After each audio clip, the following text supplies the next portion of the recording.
देवघर राज के एक छोटे से गांव में राघव नाम का एक शिकारी रहता था। कई दिनों से उसे कोई भी शिकार नहीं मिला था। भूख और चिंता उसके चेहरे पर साफ दिखाई दे रहा था। तभी उसका पड़ोसी बलराम उससे मिलने आ गया। राघव, तुम्हारा चेहरा इतना बुझा बुझा क्यों लग रहा है? मैं तो हर दिन देख रहा हूँ कि तुम जंगल में जाते हो और खाली हाथ लौट आते हो। आखिर कब तक यूं ही मायूस होकर घूमते रहोगे? कोई कारण तो होगा जो तुम्हारे हौसले ऐसे टूट रहे हैं। बलराम भाई, मैं क्या कहूँ, पिछले कुछ दिनों से जंगल का कोना कोना छान डाला, मगर एक भी शिकार हाथ नहीं आया। मेरा पेशा ही यही है, और जब शिकार ना मिले तो समझ लो भूख से मरने की नौबत आ जाती है। यही सोचकर मन और भी उदास हो जाता है। भाई, निराशा मत पालो। शिकारी का जीवन कठिन जरूर होता है, लेकिन मेहनत कभी खाली नहीं जाती। आज नहीं तो कल तुम्हें शिकार अवश्य मिलेगा। याद रखो, जो धैर्य से डटा रहे किस्मत उसका साथ जरूर देती है। तुम ऐसे हार मानकर चलते बनोगे तो आगे कैसे गुजारा करोगे? तुम्हारी बातें सही है, पर पेट की आग बुझाने नहीं देती। घर में बच्चों की आंखों में भूख देखकर दिल टूट जाता है। आज अगर कुछ ना मिला तो सोच रहा हूँ शायद ये काम छोड़ दूं, पर छोड़कर भी कहाँ जाऊंगा, ये समझ नहीं आता कि रास्ता क्या है। राघव, तुम चाहे जितना सोचो, मगर हार मानने से बेहतर है एक और कोशिश करना। कई बार आखिरी कदम ही मंजिल तक ले जाता है। आज तुम जंगल जाओ और हिम्मत रखो। हो सकता है यही दिन तुम्हारे लिए कोई नया मोड़ लेकर आए। ठीक है भाई, मैं एक बार और कोशिश करता हूँ। अगर किस्मत ने साथ दिया तो शायद लौटते वक्त हाथ खाली ना रहे, वरना मैं सचमुच हार मान लूंगा। दुआ करो कि आज का दिन मेरे लिए अच्छा निकले। राघव जंगल में देर तक भटकते रहा, लेकिन फिर भी उसे कोई भी शिकार नजर नहीं आया। थका हारा और लौटने ही वाला था कि अचानक एक पेड़ से घायल कबूतर नीचे गिर पड़ा। हाय दैया, आज भी शिकार हाथ नहीं आया। ये कबूतर ही सही, बेचकर 2 पैसे तो मिल जाएंगे, वरना घर खाली पेट सोना पड़ेगा। कम से कम बच्चों के लिए कुछ तो ले जा सकूंगा। हे शिकारी, तुम मुझे मत मारो। भला मैंने तुम्हारा क्या बिगाड़ा है? मैं भी जीना चाहता हूँ, और अगर मेरी मदद करोगे तो तुम्हें उतना धन मिलेगा जितना तुम सोच भी नहीं सकते। पर अगर बेचोगे तो बस कुछ सिक्कों से ज्यादा कुछ नहीं पाओगे। अरे ये क्या, बोलने वाला कबूतर? ये तो कोई मायावी खेल है, पर तेरी बातों पर कैसे भरोसा करूं? भूख और गरीबी मजाक नहीं होती। अगर तुझे बेच दूं तो कुछ सिक्के मिलेंगे ही। मैं तेरी दरिया दिली से क्या करूं? तुम सोच रहे हो कि बेचकर थोड़ी राहत मिल जाएगी, लेकिन अगर मेरा इलाज करोगे और मुझे ठीक कर दोगे तो मैं तुम्हारी किस्मत बदल दूंगा। यह वादा है मेरा। यह बात तुम जरूर सोचना शिकारी। थोड़ा सा उम्मीद तुम्हारी किस्मत बदल देगा। किस्मत बदलने की बातें सुनने में अच्छी लगती हैं, मगर मैं कैसे मान लूं? फिर भी अगर सचमुच तेरे कहे में दम है तो क्यों ना एक मौका दिया जाए। ठीक है, तुझे घर ले चलता हूँ और इलाज करता हूँ। राघव घायल कबूतर को उठाकर घर की ओर चल पड़ा। रास्ते भर उसके मन में एक सवाल घूमते रहा, क्या यह पक्षी सचमुच उसकी किस्मत बदल पाएगा या सब छलावा है? राघव ने कबूतर की सेवा में दिन रात मेहनत की। जड़ी बूटियां से इलाज करते करते कुछ दिन बाद कबूतर स्वस्थ हो गया और चहकने लगा। राघव हैरान था कि आगे अब क्या होगा। अरे वाह, तू तो बिल्कुल ठीक हो गया है। अब बताओ, किस्मत बदलने की बात सच थी या सिर्फ मेरी दया पाने का कोई बहाना था? मैं जानना चाहता हूँ कि तू मुझसे क्या करवाना चाहता है। शिकारी, अब तुम्हें जंगल में भटकने की जरूरत नहीं है। आज ही बाजार जाओ और वहाँ से कुछ ऊन खरीद कर लाओ, फिर बाकी काम मैं संभाल लूंगा। अगर मुझ पर भरोसा है तो बिना सवाल किए वही करो। ऊन? अरे भला ऊन से मेरी किस्मत कैसे बदल सकती है? मैं तो तीर कमान चलाने वाला आदमी हूँ। मगर ठीक है, तेरे कहे पर एक बार विश्वास कर ही लेता हूँ। कल सुबह मैं ऊन खरीद लाऊंगा। अगले दिन राघव बाजार गया और ऊन लेकर लौट आया। कबूतर ने ऊन पास रखवाया और राघव से विश्राम करने को कहा। लो, मैं ऊन ले आया। अब बता तू इसका क्या करेगा? रात भर तो मैं जागकर यही सोचता रहा कि आखिर तेरे इशारे का मतलब क्या है। सच कहूँ तो मेरे मन में संदेह है।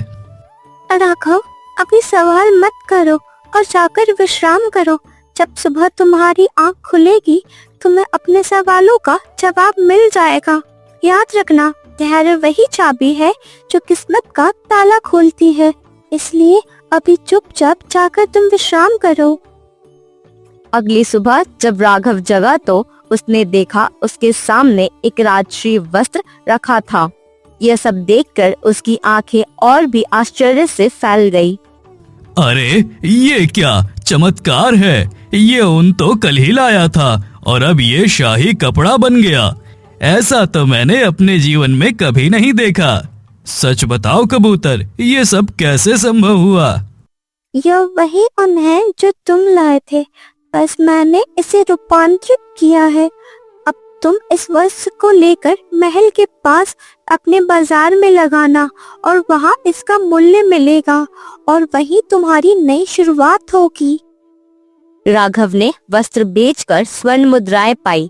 उसका जीवन बदलने लगा, पर मन में एक शंका हर वक्त रहती थी कि भला एक कबूतर इतना सुंदर वस्त्र कैसे बना लेता है। आज तो बहुत सोना मिला, पर मन मान नहीं रहा। मैं ये रात जानकर ही रहूंगा। आज रात को मैं सोने का दिखावा करूंगा और देखूंगा कि सच में ये कबूतर क्या करता है। आधी रात हुई। राघव ने अपनी आंखें आधी बंद कर ली और चुपचाप देखने लगा। थोड़े ही देर में कबूतर के शरीर से एक चमकने की रोशनी आई और धीरे धीरे कबूतर एक इंसानी शरीर में बदल गया। हे भगवान, ये तो इंसानी रूप है। ये तो कोई साधारण पक्षी नहीं बल्कि एक राजकुमारी। अब मुझे यकीन हो गया कि मैं किसी गहरे रहस्य में उलझ चुका हूँ। सच बताओ, तुम कौन हो और ये सब कैसे कर रही हो? मुझे देखकर डरना मत राघव, मैं कोई सामान्य पक्षी नहीं हूँ। मेरा नाम मृणालिनी है। मैं देवघर के राजा रुद्रवीर और रानी लीलावती की पुत्री हूँ। दुर्भाग्य से एक दानव के श्राप के कारण मुझे दिन में पक्षी बनकर रहना पड़ता है। राजकुमारी मृणालिनी, ये तो अकल्पनीय है। तो ये राजसी वस्त्र बनाने की कला तुम्हारे श्राप का ही हिस्सा है। सच सच बताओ, तुम्हारी ये दशा क्यों हुई और इस श्राप से मुक्ति कैसे मिल सकती है? सुनो राघव, वर्षों पहले एक साधु ने मेरे जन्म से पहले ही भविष्यवाणी की थी।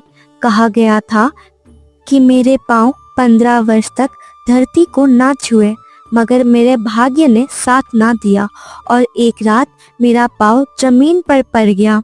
तभी दानव दानदेश्वर आया और मुझे श्राप देकर कैद कर लिया।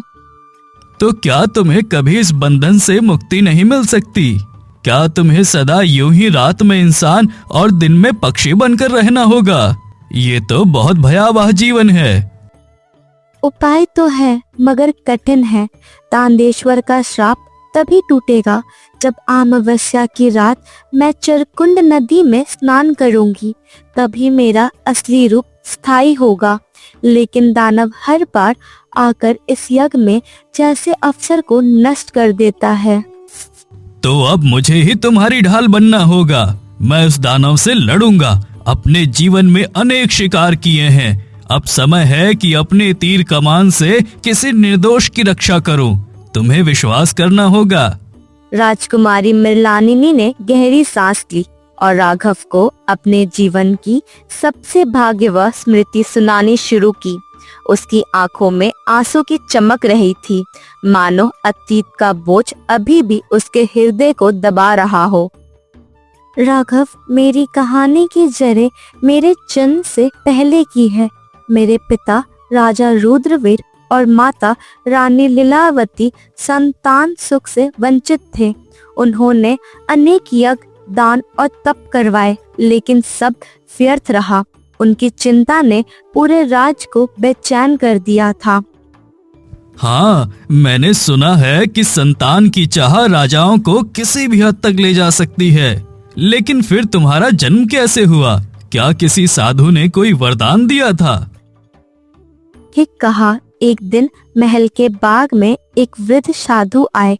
मेरे पिता ने उन्हें प्रणाम किया और अपनी व्यथा सुनाई। साधु ने मेरी माता की हथेली देखकर कहा कि उनके भाग्य में पुत्री का जन्म लिखा है, परंतु उसके साथ एक शर्त जुड़ी हुई है। शर्त? कैसी शर्त? क्या वही शर्त तुम्हारे श्राप की जड़ बनी? हाँ, साधु ने चेतावनी दी कि जब तक 15 वर्ष की ना हो जाऊं, तब तक मेरे पैर जमीन को नहीं छूने चाहिए। अगर मैंने धरती को स्पर्श किया तो अनहोनी घटेगी। यह सुनकर मेरे माता पिता चकित रह गए, मगर संतान पाने की चाह इतनी प्रबल थी कि उन्होंने शर्त का स्वीकार किया। तो फिर बचपन में तुम्हारी देखभाल कैसे की गई? ये आसान तो नहीं रहा होगा। मेरी परवरिश अत्यंत कठिनाई से हुई। विशेष झूलों और सोने की पाटों पर मुझे रखा गया। जहाँ भी जाती सेवक मुझे उठा कर ले जाते। मेरी माता हर पल संगज रहती।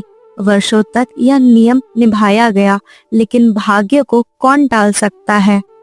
तो फिर वो भयावह दिन आया होगा जब ये भविष्यवाणी सच साबित हुई। बताओ, उस रात को क्या हुआ था? मेरे 15वें जन्मदिन की अंतिम रात थी। महल में सब लोग उल्लास में थे कि अब यह बंधन समाप्त होगा, लेकिन उसी रात मैं एक अजीब सपना देखकर घबरा गई और बिस्तर से गिर पड़ी। मेरे पांव धरती को छू गए और उसी क्षण आकाश में एक भयंकर दानव प्रकट हुआ। वो निश्चित ही दानदेश्वर रहा होगा। क्या उसी ने तुम्हें श्राप दिया? हाँ, वही दानेश्वर था। उसने कहा कि भविष्यवाणी उसके पक्ष में है। उसने मुझे अपने साथ ले जाकर विवाह करने की इच्छा जताई।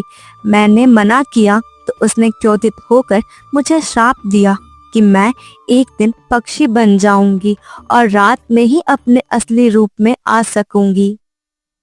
ये तो निर्दयी अन्याय है। और तुम्हारे माता पिता, उन्होंने प्रतिरोध नहीं किया? उन्होंने प्रतिरोध किया, पर दानदेश्वर की शक्ति उन पर उपार थी। वह मुझे पिंजरे में डालकर अपने अंधारकय महल में ले गया। कई वर्षों बाद एक अवसर पाकर मैं भाग निकली, लेकिन श्राप अब भी मेरे साथ है। हर सुबह सूरज की पहली किरण होते ही मैं पक्षी बन जाती हूँ। तो इसका अर्थ है कि श्राप की जड़ वही शर्त और दानदेश्वर की लालसा है। क्या साधु ने कोई उपाय भी बताया था या सिर्फ चेतावनी दी थी?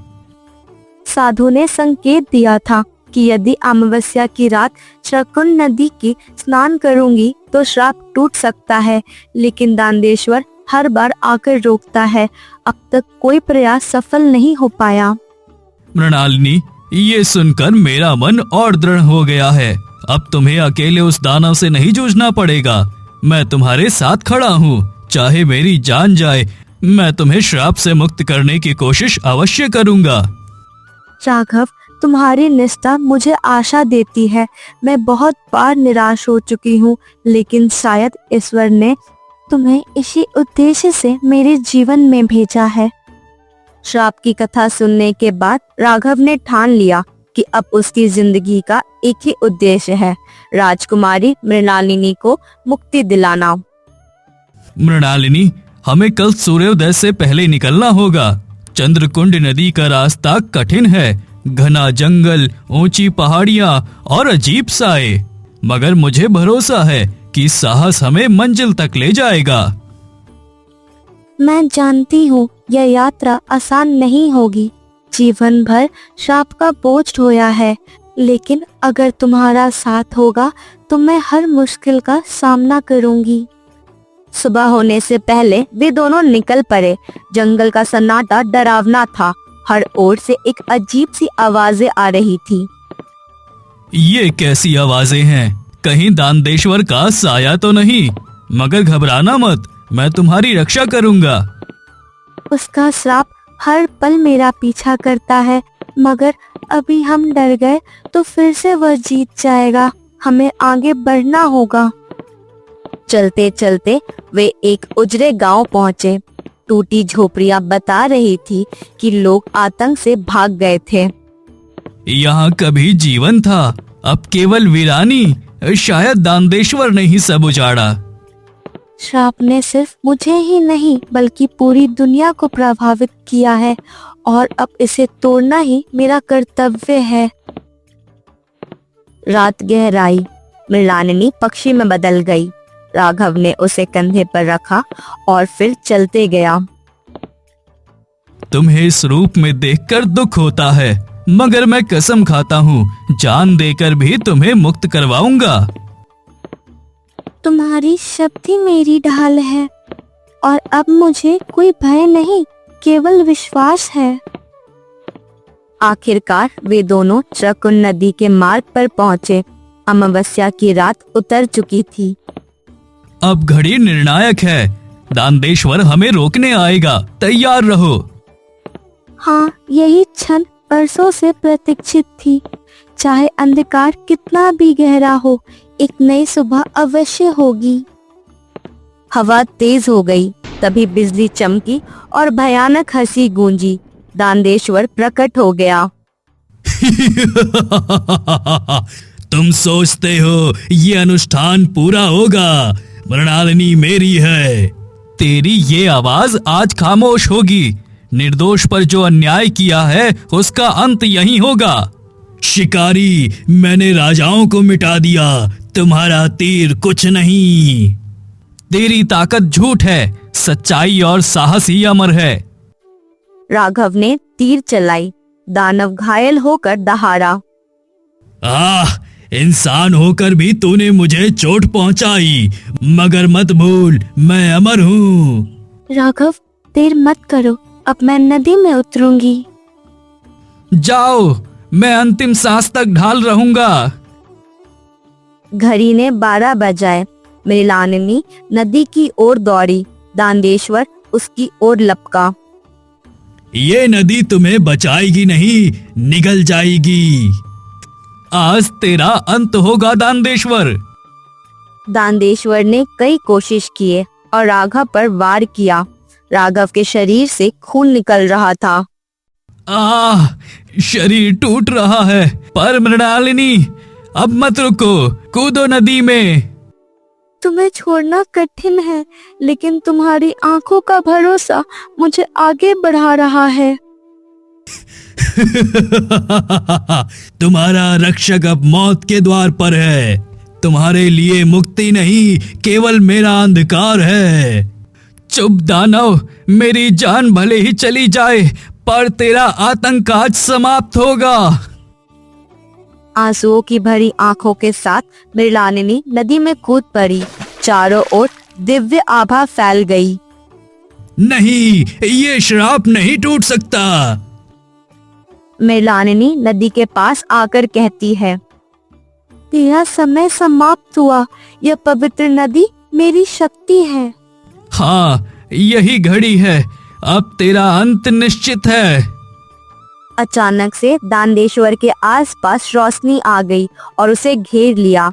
उसकी आकृति धुएं में बदल गई, लेकिन उसकी गूंजती हंसी रह गई। तुमने सोचा मैं नष्ट हो गया?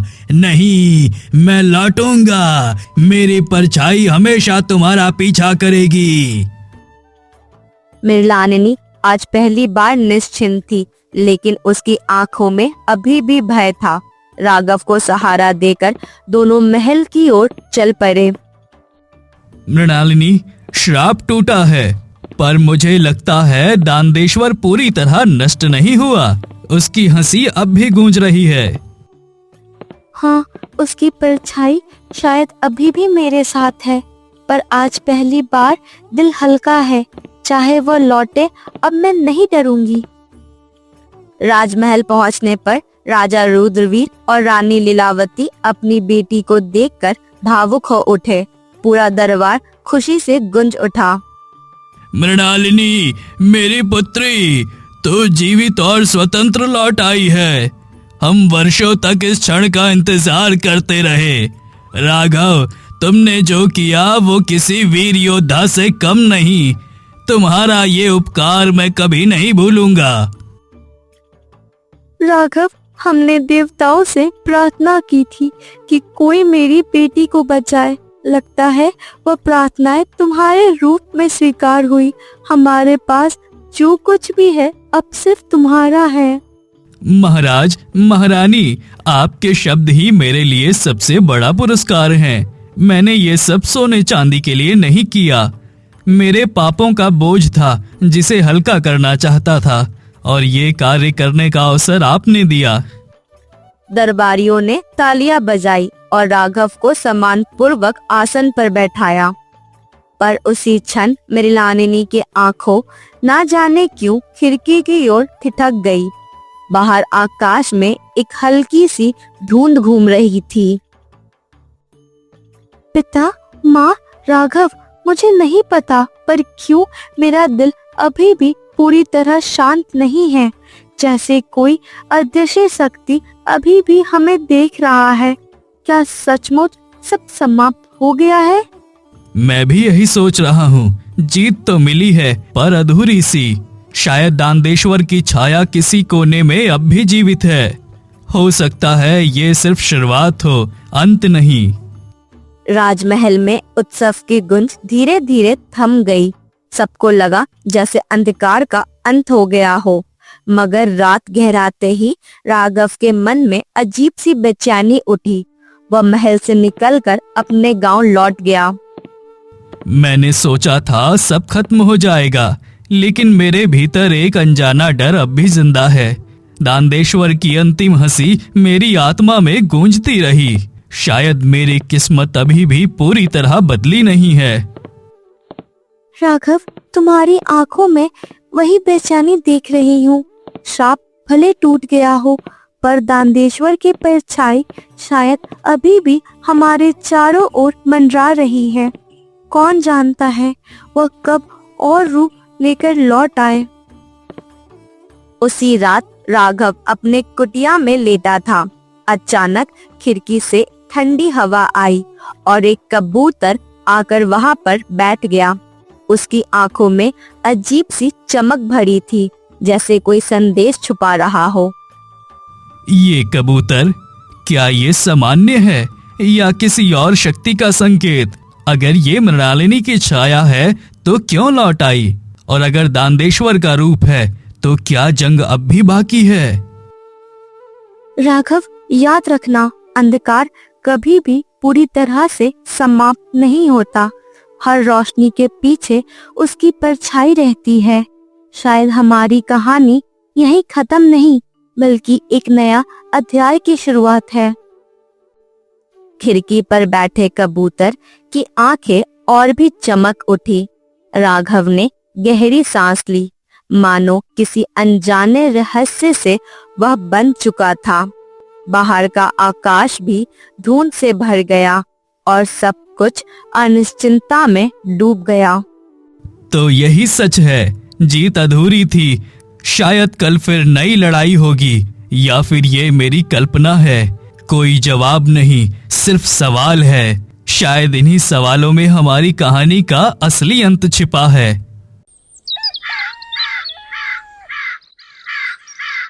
मोहन, आज तो फिर मिट्टी ही उठाकर घर लौट आया। अरे 6 महीने से देख रही हूँ, हर दिन कोई ना कोई बहाना बनाते हो। भाई की कमाई पर पल रहे हो और खुद को बड़ा शिल्पकार समझते हो। अरे तुझ में थोड़ी सी भी शर्म बाकी है तो कुछ कमा कर दिखा, वरना मेरा जीना तो दुभर हो जाएगा। भाभी, मैं सच कह रहा हूँ। नीलकंठ पहाड़ से मिट्टी लेकर आया हूँ। वहाँ की मिट्टी मूर्ति कला के लिए सबसे बढ़िया मानी जाती है। मुझे उम्मीद थी कि इस बार कोई खास मूर्ति बनाऊंगा जो लोगों के मन को छू लेगी। बस यही सोच कर गया था। मेरी नीयत कभी खराब नहीं रही। अरे भला तेरी नीयत से हमें क्या लेना देना मोहन। घर की हालत देख, तिजोरी खाली है, चूल्हा मुश्किल से जलता है। तेरे सपने और तेरी मूर्तियां हमारी भूख नहीं मिटा सकती। मेरे लिए तो बस इतना ही काफी है कि शाम को घर लौटते वक्त तू हमारे लिए सिक्के लेकर आए। बाकी तेरी कला या पहाड़ की मिट्टी सब कुछ बेकार है। मोहन, अब मेरी भी सुन। पिताजी से वादा किया था कि तुझे संभालूंगा, तेरा सहारा बनूंगा, पर कब तक? 6 महीने से एक भी सिक्का घर नहीं लाया। अगर आज शाम तक पैसे नहीं लाया तो समझ ले रात को सोने के लिए ये छत भी नसीब नहीं होगी। और अब अपनी जिम्मेदारी खुद उठा। भैया, आप तो जानते हैं मेरी मूर्तियां बिक ही नहीं रही। मैं मेहनत तो करता हूँ पर बाजार में कोई कदर नहीं। ऐसे में मैं कहाँ से पैसे लाऊं? आप बताइए मैं क्या करूं? अगर मजदूरी भी करनी पड़ी तो कर लूंगा, लेकिन हालात मेरे हाथ में कहाँ हैं। मुझे तेरे हालात से मतलब नहीं। चाहे मूर्तियां बेच, लकड़ी काट, खेत में मजदूरी कर या किसी के दरवाजे पर नौकर बन जा, मुझे बस इतना चाहिए कि घर में सिक्के आए। बात सीधी है, शाम तक पैसा चाहिए, नहीं तो निकल जा। अब और बहाने मत बना, वरना मेरा धैर्य खत्म हो जाएगा। आज पहली बार समझ आया कि घर में मेरी कोई अहमियत ही नहीं है। भाभी के लिए मैं बोझ हूँ और भैया के लिए निकम्मा। शायद वो सही भी हैं। अगर मूर्तियाँ नहीं बिक रही तो कोई और काम करना पड़ेगा। क्यों ना लकड़ी काट कर बेचूं, कम से कम कुछ सिक्के तो घर पहुँचेंगे। मोहन, ये क्या कर रहा है? तू तो हमेशा मूर्तियाँ बनाता था, आज लकड़ी बेच रहा है। खैर, मुझे ये सारी लकड़ियाँ चाहिए। बोल कितने में देगा? पर याद रख, दाम ज्यादा मत बताना। बाजार में सब जानते हैं कि तेरा काम नहीं चल रहा। सोच समझ कर ही कुछ कहना। भाई साहब, अगर आप सारी लकड़ियाँ ले लें तो 10 चांदी के सिक्के दे दीजिए। मुझे सच कहूँ तो आज बहुत ज़रूरत है। घर में ऐसे हालात हैं कि अगर पैसा नहीं पहुंचा तो मुश्किल खड़ी हो जाएगी। इसलिए आप मदद समझकर पूरी लकड़ी ले लीजिए, मुझे राहत मिल जाएगी। अरे मोहन, 10 सिक्के बहुत ज्यादा हैं। मैं लकड़ियां खरीदना चाहता हूँ, लेकिन इतनी कीमत नहीं दे सकता। अगर 5 सिक्कों में देना है तो ठीक है, वरना मैं चला।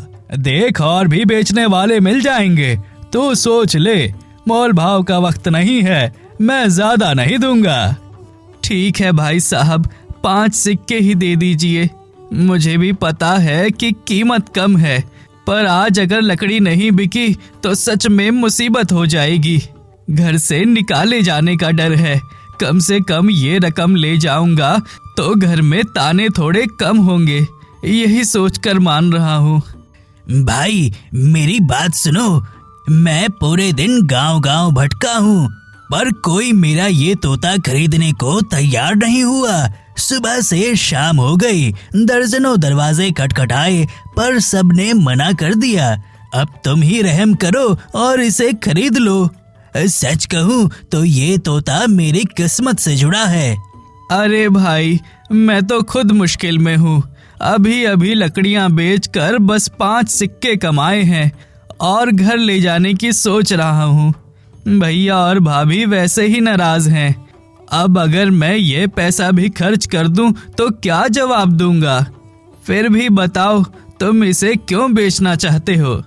किस्सा बड़ा अजीब है। कुछ समय पहले एक साधु मिला था। उसने ये तोता मुझे दिया और कहा कि ये मेरी किस्मत बदल देगा। पर महीनों बीत गए, कोई बदलाव नहीं आया। अब थक चुका हूँ और समझ गया हूँ कि ये मेरे काम का नहीं। पिंजरे में रख कर खिलाना पिलाना ही बोझ लगता है। तुम्हारी मजबूरी समझ सकता हूँ। देखो, मेरे पास यही 5 सिक्के हैं, इन्हें रख लो। अगर सच में ये तोता किस्मत बदलने वाला है तो शायद मेरे काम आ जाए, और अगर नहीं भी बदला तो कोई बात नहीं, कम से कम मैंने तेरी मदद तो की। लो, ये पैसे रख लो और तोता मुझे दे दो। मोहन तोते को लेकर घर लौटा। दरवाजे पर धर्मवीर और सुमित्रा खड़े थे। उनके चेहरे पर गुस्सा साफ झलक रहा था। तो आखिरकार आ ही गए तुम मोहन। अब ये बता, दिन भर तूने कितनी कमाई की? इतने दिन से खाली हाथ लौट रहा था, आज तो कुछ लाया ही होगा। घर के खर्चे दिन ब दिन बढ़ते जा रहे हैं। अगर आज भी बहाना बनाया तो समझ लेना मेरा सब्र अब जवाब दे जाएगा। भाभी, मैं सच कह रहा हूँ कि आज लकड़ी बेचकर 5 चांदी के सिक्के कमाए थे। सोच रहा था कि आपको देकर घर के खर्च में हाथ बटाऊं, लेकिन रास्ते में एक अजनबी मिला जिसने ये तोता मेरे हाथ में थमा दिया। उसने कहा ये तोता किस्मत बदल देगा। मैं मजबूरी में मान गया। क्या तूने 5 सिक्के एक तोते पर उड़ा दिए? तुझे हो क्या गया है मोहन? हम यहाँ भूखे मर रहे हैं और तू पिंजरे में किस्मत ढूंढ रहा है। ये कोई खेल नहीं है। मैंने तुझे सहने की पूरी कोशिश की, लेकिन अब मेरा धैर्य टूट चुका है। ये हद पार हो गई। भैया, मेरी बात सुन लीजिए। मैं मजबूरी में फंसा था। उस आदमी की हालत देखकर मना नहीं कर पाया। लगा कि शायद सच हो, शायद ये तोता मेरे लिए भाग्य का रास्ता खोल दे। मैं खुद भी नहीं जानता था कि ऐसे हालात बन जाएंगे। मैंने कोई गलत नियत से काम नहीं किया। बस अब बहुत हुआ, और ये बंद कर रोना धोना मोहन। अगर तेरे पास समझदारी होती तो तू 5 सिक्के तोते पर बर्बाद ना करता। हमें पेट पालने के लिए सिक्कों की जरूरत थी, ना कि किसी पंछी की। तेरे कलाकार बनने के सपने सबको मुश्किल में डाल रहे हैं। हमारे हालात बिगड़ रहे हैं मोहन, इसीलिए अब हमारे घर में तुम्हारे लिए कोई जगह नहीं है। मोहन, सुन ले मेरी आखिरी बात। अभी इसी वक्त ये घर छोड़ दे, और याद रख, अगले 1 महीने में तू 1000 स्वर्ण मुद्राएं कमा कर नहीं लाया तो इस दरवाजे पर दोबारा मत दिखना। ये कोई मामूली शर्त नहीं है। ये तेरे लिए आखिरी मौका है खुद को साबित करने का। भैया, ये कैसा अन्याय है? मैं तो दिन रात कोशिश करता हूँ। कभी मिट्टी ढोता हूँ, कभी मूर्तियाँ बनाता हूँ, कभी बाजार में भटकता हूँ। क्या ये सब सबूत नहीं है कि मैं मेहनत करता हूँ? मगर ठीक है, अगर मेरी किस्मत यही है कि घर से निकाला जाऊं तो मैं स्वीकार करता हूँ। मोहन ने आंखों में आंसू लिए अपनी पोटली उठाई और चुपचाप दरवाजे से बाहर निकल गया। उसके साथ पिंजरे में बैठा तोता भी जैसे उसकी पीड़ा समझ रहा था। रात ढलने लगी और मोहन अनजानी राह पर निकल पड़ा। तोते, सच कहूँ तो मैं बहुत थक चुका हूँ। घर से निकाला गया, जेब खाली है, और ऊपर से तू भी मेरे साथ फंस गया। अब ना मेरे पास खाना है ना ठिकाना। सोचता हूँ तुझे छोड़ दूँ, पर फिर लगता है तू भी बेगुनाही में सजा पा रहा है। मोहन, तुम चिंता मत करो, मैं तुमसे कोई छूट नहीं कहूँगा, लेकिन तुम अकेले नहीं हो, मैं तुम्हारे साथ हूँ। और एक राज की बात बताऊं, मैं साधारण तोता नहीं हूँ। मुझ पर एक श्राप है, और जब तक वो खत्म नहीं होता मुझे इसी रूप में रहना होगा। पर मैं इस रूप में रहकर भी तुम्हारी मदद कर सकता हूँ। क्या तू इंसानों की तरह बोल सकता है? ये मैं सपना तो नहीं देख रहा। अगर तू सच में श्रापित है तो मेरी हालत से क्यों जुड़ रहा है? मेरे पास तो खुद जीने का सहारा नहीं है। बता, तू आखिर मेरी मदद कैसे करेगा? मुझे तो अब किसी पर भरोसा करना भी मुश्किल हो गया है। तुम्हारे मन में भरोसा टूटा होगा, लेकिन तुम्हारे हाथों में हुनर नहीं छूटी। तुम मूर्तिकार हो, बस तुम्हें अपनी कला को और निखारने की जरूरत है। मैं तुम्हें सिखाऊंगा मूर्तियाँ कैसे बनती है। मूर्तियाँ के ऐसे राज बताऊंगा जो तुम्हें बहुत काम आएंगी। अगर तुम ध्यान से सीखोगे तो तुम्हारी कला खुद तुम्हारी किस्मत बदल देगी। मैंने तो हमेशा यही चाहा कि लोग मेरी मूर्तियों में जान देखें, पर बाजार में कोई कद्र नहीं करता। दिन रात मेहनत करके भी मैं असफल रहा। अगर तू सच में कुछ नया सिखा सकता है तो मैं तुझे अपना साथी मान लूंगा। अब मेरी किस्मत तेरे हाथों में ही है। तो तुम सुनो, सबसे पहले तुम्हें मिट्टी को वैसे चुनना और गूंथना सीखना होगा जैसे मैं सिखाऊंगा। उसमें जीवन डालने के लिए भावों को समझना होगा। मूर्ति बनाना सिर्फ हाथों का खेल नहीं, दिल और आत्मा का भी काम होता है। मैं हर दिन तुम्हें एक एक नया हुनर सिखाऊंगा और जल्द ही लोग तुम्हारे नाम से जुड़ जाएंगे। उस रात पहली बार मोहन ने हल्की सी राहत महसूस की। अंधेरे जंगल में भी उसे लगा जैसे किसी ने उसके जीवन में एक दीपक जला दिया हो। सुबह की रोशनी होते ही मोहन पास की मिट्टी को लेकर बैठ गया और तोते से उसे सिखाने को कहा। आज मैं अपनी जिंदगी की नई शुरुआत करना चाहता हूँ। अब तक जो मूर्तियाँ बनाई उनमें मेहनत तो थी, पर शायद आत्मा की कमी थी। तूने कहा था भाव डालने होंगे। बताओ तोते, मिट्टी को किस तरह गूंथूं कि उसमें जान आ जाए और लोग सच में प्रभावित हो। मोहन, याद रखना, यह मिट्टी सिर्फ एक पदार्थ नहीं, यह धरती का हृदय है। इसे छूते वक्त तुम्हारे मन निर्मल होने चाहिए। पहले इसे धीरे धीरे गूंथो, जैसे माँ अपने बच्चों को थामती है। फिर जब तू चेहरा बनाए उसमें मुस्कान डाल और आंखों में जीवन। अगर भाव सही होने लगे तो मूर्तियाँ खुद बोल उठेंगी। तेरी बातें सुनकर लग रहा है जैसे मैं पहली बार असली कला समझ रहा हूँ। आज तक तो बस हाथों से मिट्टी ढालता रहा, पर दिल से कुछ नहीं जोड़ पाया। ठीक है, आज मैं वही करूँगा जो तू कह रहा है। देखना, ये मूर्ति मेरी उम्मीदों को फिर से जगा देगी। कई घंटों की मेहनत के बाद मोहन ने पहली बार एक ऐसी प्रतिमा बनाई जिसे देखकर वह खुद दंग रह गया। वह मूर्ति सचमुच जीवित लग रही थी। तोते, देख तो सही, ये कितनी सुंदर बनी है। मैंने कभी सोचा नहीं था कि मेरे हाथों से इतना वास्तविक चेहरा निकल सकता है। लगता है जैसे मूर्ति की आंखें मुझे जवाब दे रही हैं। अब मुझे डर नहीं है। चल इसे बाजार ले चलते हैं और देखते हैं लोग क्या कहते हैं। मोहन, यही आत्मविश्वास चाहिए था तुम्हें खुद पर। चलो बाजार चलते हैं। कितनी सुंदर मूर्ति बनी है। अब वहाँ लोगों की नजर पड़ते ही पता चलेगा कि तुम्हारी मेहनत कितनी खरी है। अगर यह मूर्ति बिक गई तो समझ लेना तुम्हारी किस्मत ने करवट ले ली है। डरो मत, इस बार तुम्हें कोई भी निराशा नहीं मिलेगी। मोहन और तोता मूर्ति लेकर बाजार पहुँचे। कुछ ही देर में एक ग्राहक वहां आ गया और मूर्ति देखते ही उसकी आंखें चमक उठी। वाह, ये प्रतिमा तो सचमुच अद्भुत है। इसकी बारीकी और भाव देखकर लगता है जैसे कोई असली इंसान हमारे सामने खड़ा हो। बताओ शिल्पकार, इसके कितने दाम लोगे? मैं इसे किसी भी कीमत पर खरीदना चाहता हूँ। साहब, सच कहूँ तो मैं कोई अमीर व्यापारी नहीं। मैंने ये मूर्ति बस अपनी कला के सहारे बनाई है।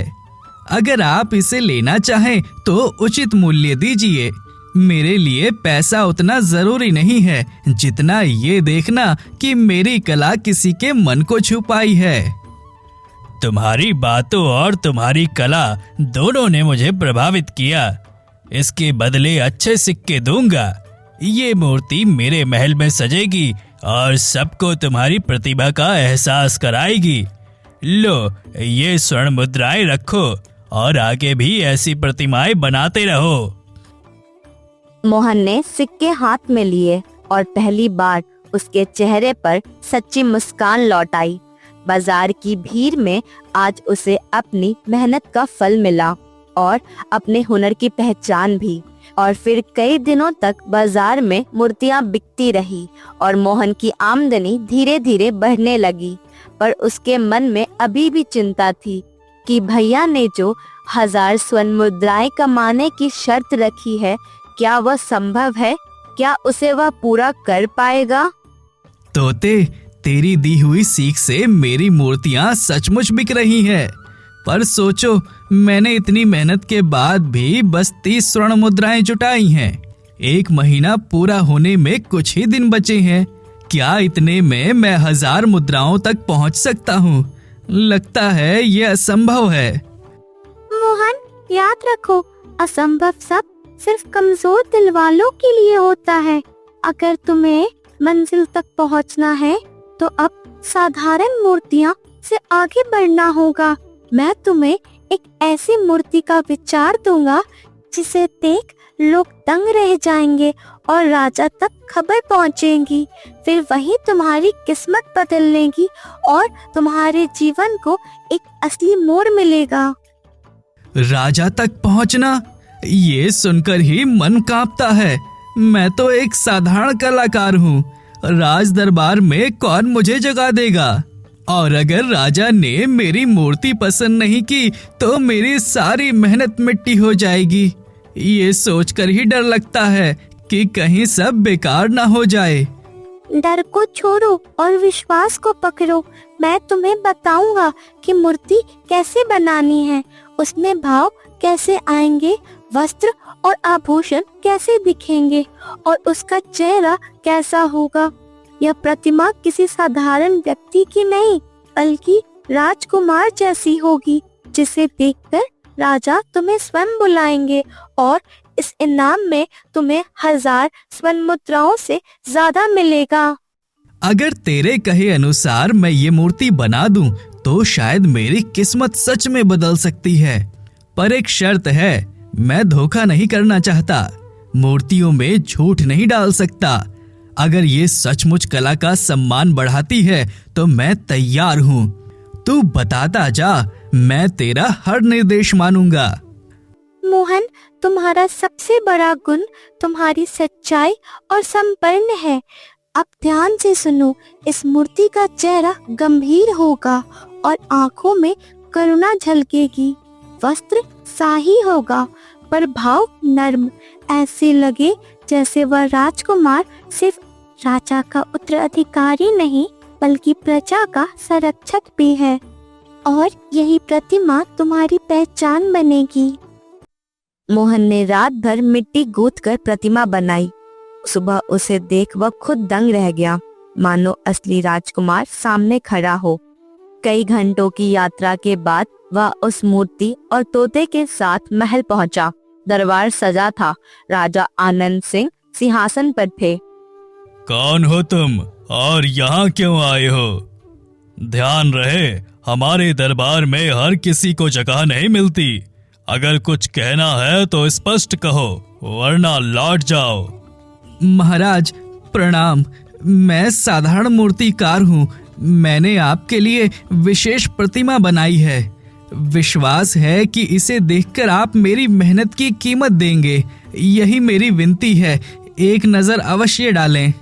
हजारों कलाकार रोज दावा करते हैं, तुम में ऐसा क्या है कि हमें देखना चाहिए? खैर, चूंकि दूर से आए हो तो दिखाओ। यदि प्रभावित ना हुए तो परिणाम अच्छे ना होंगे। मोहन ने उस प्रतिमा को सामने रखा। दरबारियों के आंखें चौंधिया गई। चेहरा बिल्कुल जीवित लग रहा था और आंखों में करुणा झलक रही थी। ये प्रतिमा इतनी हूबहू आकृति बनाना सामान्य कलाकार का काम नहीं। सच बताओ, ये किसने कहलवाया? कहीं धोखा तो नहीं? महाराज, मैंने इसे सपनों में देखे राजकुमार के आधार पर बनाया। इरादा छल का नहीं, केवल कला का था। ये मेरे दिल और हाथों की मेहनत है। तेरी बातें मुझे और क्रोधित कर रही हैं। ये आकृति मेरे लापता छोटे भाई देवदत्त की है। वही भाव, वही मुस्कान। सच बता, उसे कहाँ देखा? महाराज, मैं आपके भाई को नहीं जानता, पर यह तोता मेरे साथ है। इसी ने मुझे मार्गदर्शन दिया। यदि मुझसे भूल हुई है तो दंड दीजिए, पर इरादा गलत ना समझें। तो ये तोता ही तुझे राह दिखाता रहा। सैनिकों, इसे और तोते दोनों को कारागार में डाल दो। महाराज के आदेश के अनुसार मोहन और तोते को जेल में डाल दिया गया। मोहन निराश होकर वहां कहता है, तोते, ये सब तेरी वजह से हुआ। तू कह रहा था कि किस्मत बदलेगी, पर देख, मैं जेल में हूँ। अगर प्रतिमा ना बनाता तो ये दिन ना देखता। मोहन, अब सच्चाई छुपी नहीं रह सकती। मैं साधारण तोता नहीं हूँ, श्रापित राजकुमार हूँ। क्या? शापित राजकुमार? ये कोई लोक कथा जैसी बात लगती है। सच बता, मेरी किस्मत से तेरा क्या नाता? वन में गलती से मैंने एक साधु के तोते पर तीर चला दिया था। साधु ने श्राप दे दिया और मैं तोता बन गया। मुक्ति तभी मिलेगी जब मेरा सगा भाई क्रोध पर मुझ पर वार करेगा। मतलब तेरा असली रूप राजकुमार है और मुक्ति भाई के हाथों ही होगी। पर राजा वार कैसे करेंगे? ये तो मौत जैसा श्राप है। यही श्राप की शर्त है। वार होते ही मेरा तोता वाला रूप मिट जाएगा और मैं वापस से इंसानी रूप में लौट आऊंगा। यही कारण है कि मैं तुम्हारे जीवन में आया हूँ।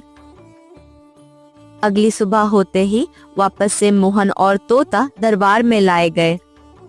मोहन, आज आखिरी मौका है, सच बताओ ये तोता कौन है? महाराज, ये आपका भाई देवदत्त है। श्रापित होकर तोते का रूप धारण किए हुए है। कल रात इसकी पूरी कहानी सुनी मैंने। कृपया इसकी बात स्वयं सुन लें। क्या ये मेरा भाई देवदत्त है? सैनिकों, इसे पिंजरे से निकालो। अगर बोल सकता है तो सच सामने आएगा। भैया, हाँ, मैं ही देवदत्त हूँ। साधु के श्राप से मुझे तोता बनना पड़ा। मुक्ति तभी होगी जब आप गुस्से से मुझ पर वार करेंगे। देवदत्त, मैं वार कैसे करूं? तू मेरा भाई है। मैं खुद को अपराधी कैसे बनाऊं? भैया, यही तो श्राप की कठिनाई है। वार से मैं मरूंगा नहीं, असली रूप में लौटूंगा। यदि साहस ना दिखाया तो मैं सदैव के लिए कैद में रह जाऊंगा। महाराज के चेहरे पर पीड़ा साफ झलक रही थी। वह डरते डरते अपने हाथों से कांपते हुए तलवार उठाते हैं और फिर डरते ही डरते उस तोते पर वार करते हैं। जैसे ही महाराज उस तोते पर वार करते हैं, आसपास रोशनी फैल गई और फिर तोते का रूप मिट गया और अब सबके सामने राजकुमार देवदत्त खड़े थे। भाई, ये सचमुच तू है। क्षमा कर, मैं तुझे पहचान नहीं पाया। मोहन, तेरा ऋण कभी नहीं चुका पाऊंगा। तूने ना केवल मेरे भाई को मुक्त किया बल्कि मेरा परिवार भी पूरा किया। मोहन, तेरी निस्वार्थ मदद ने दिखाया कि महानता धन से नहीं बल्कि सच्चाई और धैर्य से मिलती है। आज से तू नगर का गौरव है। मोहन, मैं तुझे 10,000 स्वर्ण मुद्राएं और भव्य कार्यशाला देता हूँ। आज से तू कलाकार नहीं बल्कि राज्य का सम्मान कहलाएगा। महाराज, मेरे लिए स्वीकृति ही सबसे बड़ा पुरस्कार है। मेरी कला किसी की मुक्ति का कारण बनी, यही मेरी सबसे बड़ी उपलब्धि है। दरबार में जय जयकार गूंज उठा। अब सभी लोग समझ गए थे, किस्मत बदलने के लिए चमत्कार नहीं, सच्चाई और मेहनत चाहिए।